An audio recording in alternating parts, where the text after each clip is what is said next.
এক মাস আগেও যা অভাবনীয় ছিল তাই দেখতে হয়েছে মমতা বন্দ্যোপাধ্যায়কে। নির্বাচনের শোচনীয় পরাজয়ের পর শুধু মসনদ ছাড়তে হয়েছে তাই নয়, তার তৈরি তৃণমূল কংগ্রেস তারই হাতছাড়া হওয়ার পথে। মমতা বন্দ্যোপাধ্যায়ের সিদ্ধান্ত অগ্রাহ্য করে 58 জন বিধায়ক ঋতব্রত বন্দ্যোপাধ্যায়কে বিরোধী দলনেতা নির্বাচন করেছেন। প্রকাশ্যেই অভিষেক বন্দ্যোপাধ্যায়ের সমালোচনায় সরব হয়েছেন বিদ্রোহীরা। এরই মধ্যে মমতা বন্দ্যোপাধ্যায়ের রক্তচাপ বাড়াচ্ছেন সাংসদরা। জল্পনা বাড়ছে বিধায়কদের মতোই সাংসদরাও পৃথক গোষ্ঠী তৈরি করতে চলেছেন। জল্পনা আরো বেড়েছে বারাসাতে তৃণমূল সাংসদ কাকলি ঘোষ দস্তিদারের এক্স স্যান্ডেল পোস্টে। ধর্ণা মঞ্চ থেকে নাম না করে কাকলির বিরুদ্ধে তোপ দেগেছিলেন মমতা বন্দ্যোপাধ্যায়। শুক্রবার এক্স স্যান্ডেলের পোস্টে কাকলি লিখলেন, রাজনৈতিক পরিবার থেকে আসা 4 বারের সাংসদ যিনি মমতা বন্দ্যোপাধ্যায়ের সঙ্গে স্বৈরাচারের বিরুদ্ধে লড়াই করছেন তিনি নিজের কথা ভাবেন। মনে করা হচ্ছে কাকলির এই পোস্ট মমতা বন্দ্যোপাধ্যায়ের বিরুদ্ধে।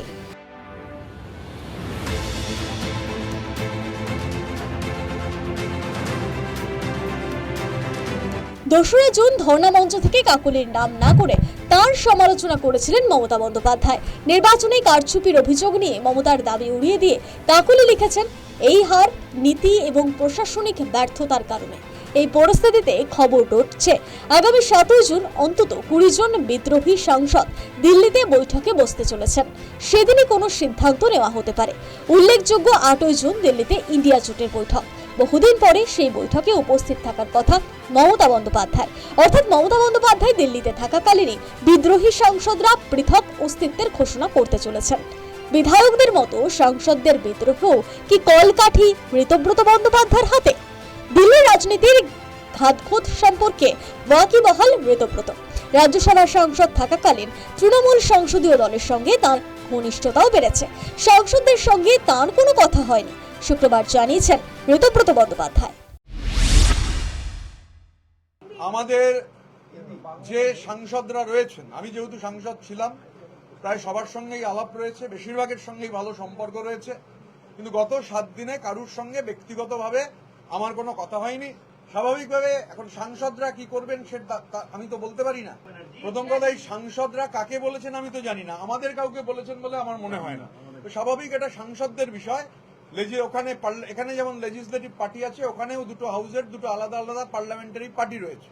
তো এটা সাংসদরা বলতে পারবেন। কেউ যদি আমাদের ফোন করেন, আমরা কি ফোন ধরবো না? নিশ্চয়ই ফোন ধরবো। নির্বাচনে পরাজিত হয়েছেন, তাই এত ক্ষোভ। এত বছর ধরে মেরুদণ্ড বিক্রি করে কেন রইলেন? বিদ্রোহীদের পাল্টা প্রশ্নের মুখে দাঁড় করিয়েছেন লকেট চট্টোপাধ্যায়।